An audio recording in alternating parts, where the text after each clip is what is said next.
of technology to reduce demand. So our first speaker is Marek Kubik, who's in the final year, and he is going to be talking on wind power and variability. Okay, well, good morning everyone. Some of you will have heard me from previous years of the conference, but I am a final year researcher here at the TSBE Centre, and my topic has been looking at the impacts of wind variability on energy systems. So quite a prudent talk to follow on from George's. The idea of this talk is to kind of give you a canter through what I've learned through my thesis and what the industry impact has ultimately been at the end of that. So, for those of you that don't know, I research into Northern Ireland. The reason for that being, Northern Ireland is a particularly interesting market when you're thinking about wind variability. It has this huge 40% electricity target by 2020, and that is being driven pretty much solely by a growth in wind generation. And as we know, wind is a variable resource, so that presents some challenges for the system. Northern Ireland is particularly quite isolated, and it doesn't have a huge number of power plants, which makes it an especially interesting market when you're thinking about how those power plants have to deal with renewable generation. And that's where sort of my project comes in. I work with AES, who is a sort of global energy company, and they do generation around the world. They own about 80% of the conventional generation capacity in Northern Ireland, so they have quite a strong interest in understanding what those impacts might be. My thesis focused on two main issues: wind ramping.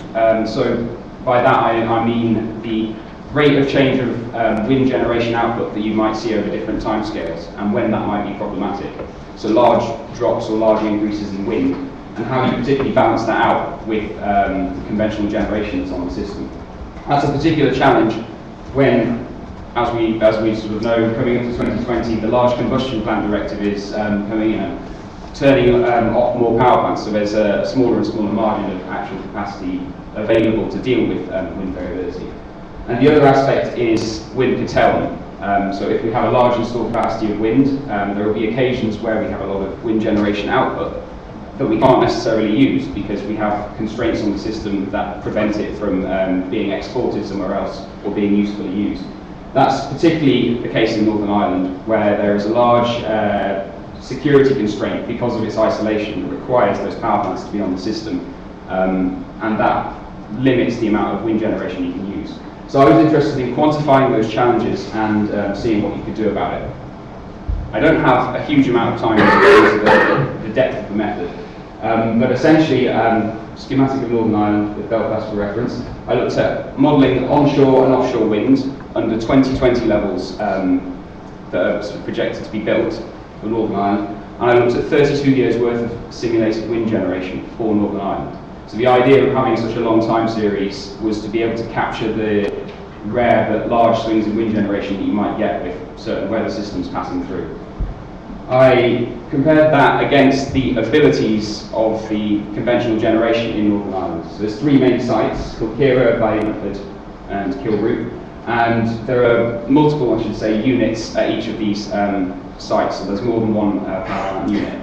And I looked at different combinations of those, a total of 28 different scenarios, including for Kilroot, modifications that could be made to the power plants, and the ability then to assess the value of any kind of changes to the system. Finally, I also looked a little bit at interconnection and how that has a role to play in dealing with wind variability challenges. So, on to my results. I mentioned 28 different unit combinations, but I don't have time to go through them all today.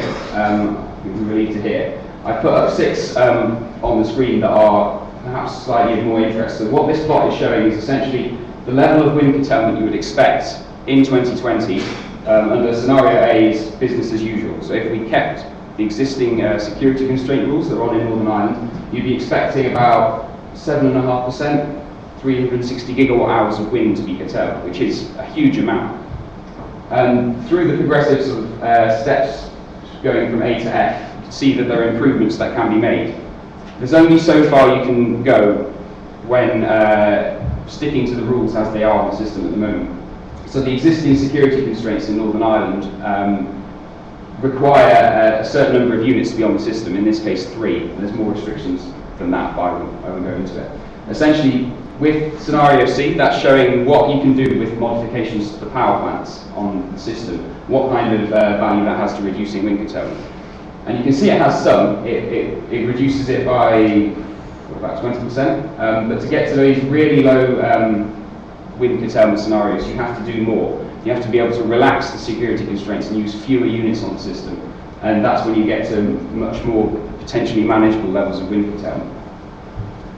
I've put this chart on because I think it's a very interesting one, because a lot of people, when they think about reducing wind curtailment, will correlate that directly to reducing emissions. You're making more room for wind on the system, therefore you're sort of doing good environmentally.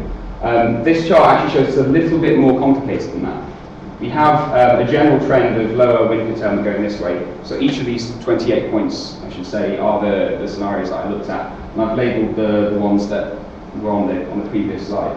And you can see that there is a positive correlation, but there's also a very large band of results. And it depends a lot about which power plants units you're using to what kind of solution you're getting. So scenario B is an interesting one to pick out as an outlier.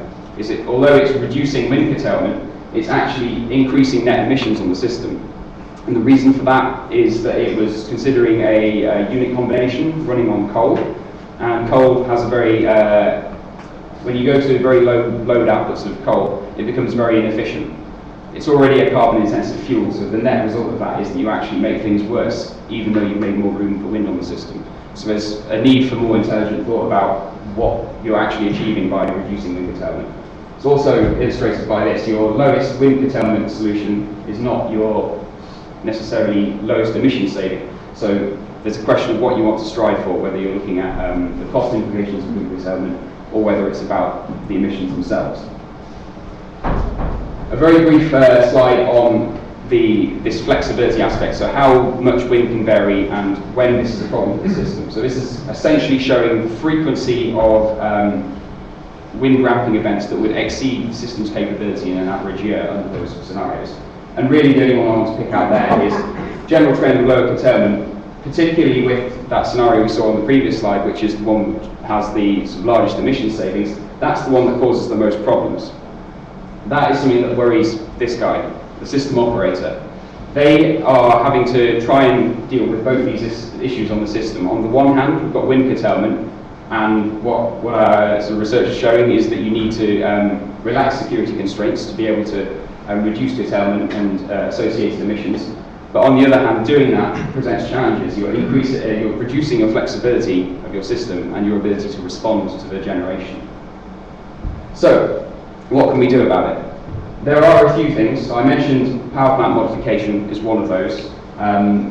Scenario F, you know, there is one that was actually a lower curtailment emission scenario, and it actually has relatively low numbers of unmanageable events that we can't deal with on the system.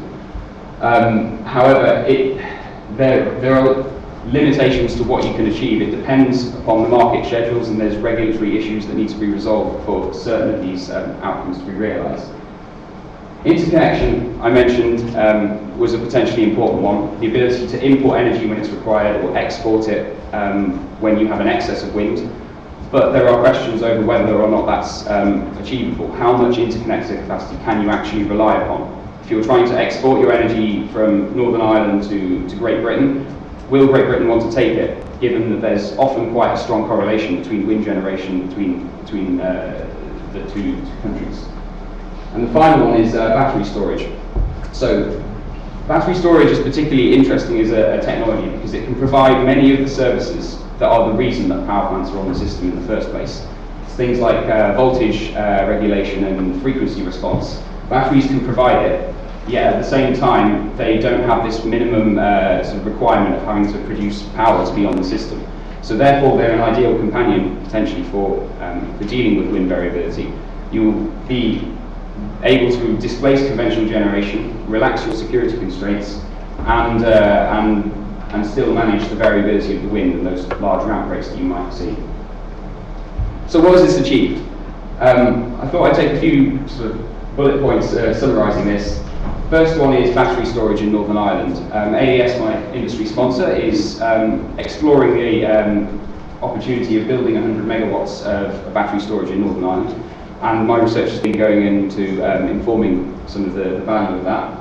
The work with the power plants has again been informing the sort of portfolio and what AES might want to do with its generation into the future.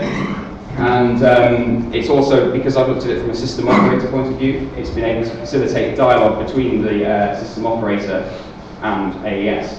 And there's been, of course, some academic research output as well. So I thought I would leave you with a quote. It's one of my favourites. The trouble with having an open mind is that people come along and try and put things in it. And that's hopefully what we're going to see a lot of today. If I'm going to leave you with any points, it will be these ones.